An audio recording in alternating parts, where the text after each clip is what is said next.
everyone, and welcome to What's the Point, where we get to the heart of things and really talk through the point of the matter. So today we have a wonderful guest with us, and I'm excited to have her introduce herself. So if you don't mind, please introducing yourself and telling us a little bit about who you are at Point Park. Hello, my name is Sophie Burkholder. My pronouns are she, her, hers. I'm a junior political science and legal studies double major at Point Park. This year, my junior year, I decided to rejoin student government at Point Park University. And I think we're going to talk a little bit about my involvement in that and some things we did. So I'm excited to get started.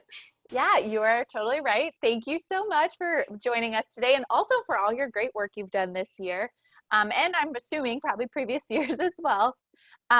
So we invited Sophie to join us today because we wanted to talk about an initiative that she has been working with student government on that we think is wonderful and we want to share more about. So student government has coordinated the what we're calling the International Student Relief Fund, and it's a targeted initiative by students to support other students. So that's kind of a brief introduction, and I'm going to let you explain it a little more detail. Tell us a little bit more about like what inspired it, what were some of the ways that you all promoted it and shared it with other students?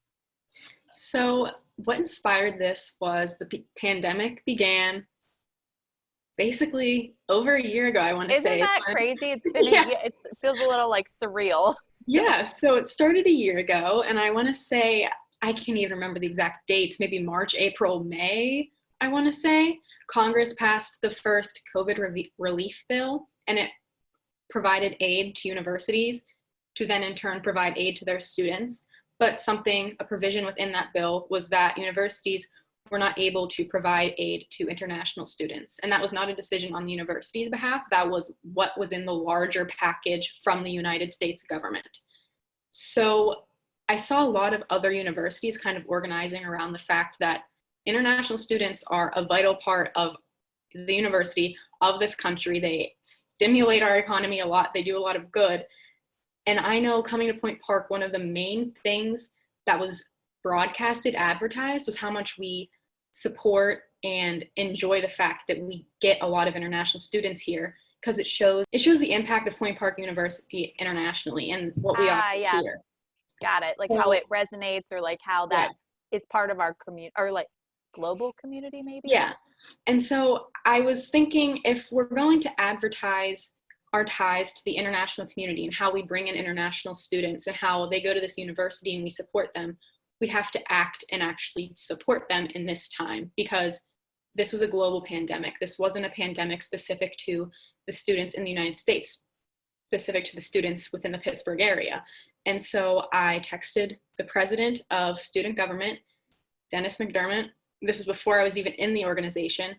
And I said, I think if you have any contacts, please put me in contact with them, because this is something that we need to do as a university, because I am not going to feel great about letting our international students just kind of go by the wayside and all of us get aid because we're citizens of this country.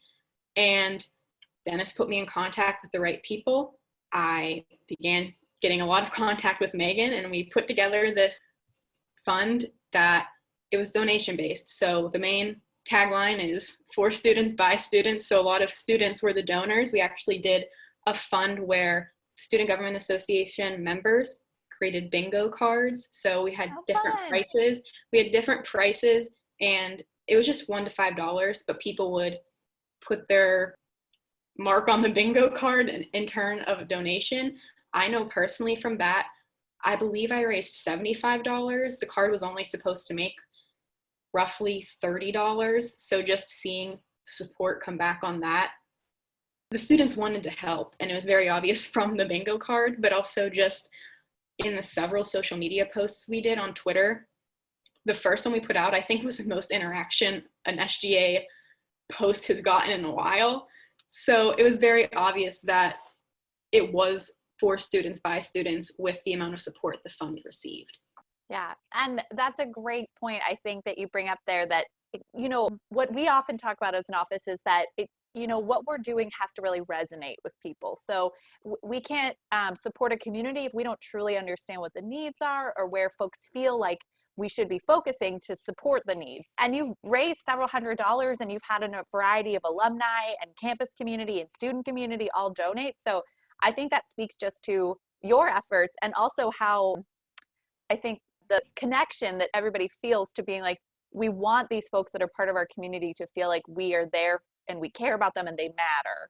So, and it's been so cool to see your creative ideas. Like, I would have never thought of a bingo card as like a fundraising idea. So I thought that was quite cool. So this ties in really well to talk about some of the ways that we're supporting and really trying to, be intentional of meeting the needs of our global community. So it works out very well that you were available to share more about this, and that it's during when we're doing our virtual travel season. So tell me a little bit about overall, how do you feel like things went, and do you anticipate SGA taking on more initiatives like this in the future? I think it went really well. As I mentioned, the support for it was more than I would have expected. I think when I go into things, I never expect a lot because you don't want to have a bad return. When I saw the results and the comeback with this, I was just shocked. And so because of this, I do believe SGA will take on more initiatives like this. And also, I just received a text yesterday from a friend of mine who wanted to know if the fund was still open because their class wanted to put on a talent show and raise funds directly to the International Awesome. Fund. So even months after it's ended and the campaign has run its course, it's still in the minds of the students at this university. With that impact, I believe SGA can make several more impacts with different initiatives. It's just a matter of passionate people finding the things they're passionate about and putting action to the cause. And that's a very hard thing to do, but I know that the people in the organization now and future people in SGA, to join SGA, you have to be a passionate, hardworking individual. And those people are typically the ones that are change makers. And so I know that SGA will continue getting involved with other people, organizations on campus, to ensure that all the students feel like they belong and feel like they are given the support they needed to succeed, not just academically, but just in the general scope of the world as a whole. Yeah, and I think you bring up a good point about how this meets that goal of SGA to be advocates, to be voices for people that need their support garnered for whatever the initiative is. Because as SGA, you can't govern if you don't know the needs or the interests or the priorities of the students. So I think that's a very good point. I feel like in the past, SGA, Student Government Association, has gotten a bad rap. It's been this drama-filled, political-filled organization. So I think if there's anything that people can take away from SGA this year, I think people can look to and be created a donation-based fund for other students. And I don't think that's something people were expecting, but I think it's something people should begin to expect, and begin to expect SGAs to actually work for the students and not just be an organization to gain power or popularity. It's to actually advocate and help. Yeah, that students supporting students, that student philanthropy, that agent for change. You can see a real impact of what the work you're doing, and it's a very tangible, we've saw a problem, we have found a solution in terms of what we can do to help, and here is it happening. Here it is happening. Yeah, I think that's a great point. A lot of times we get involved because we want to make an impact, or we want to show the campus community that we care about these things, and that's not always, sometimes challenging those perceptions, or if an organization is changing its perceptions or priorities, being able to continue to advocate for that. What would you say to folks that did support the fund, or will continue to support initiatives like the fund? Do you have any information to say to them, or a message you want to share with them? I just want to say thank you. I know that's such a cheesy, small, simple thing, but I mentioned before, I had no expectations. I kind of went into this blindly with a passion, which I think is how most people that want to do something good go into things. They go into blindly without much information. Yeah, you don't want to get too excited, but also want to get excited.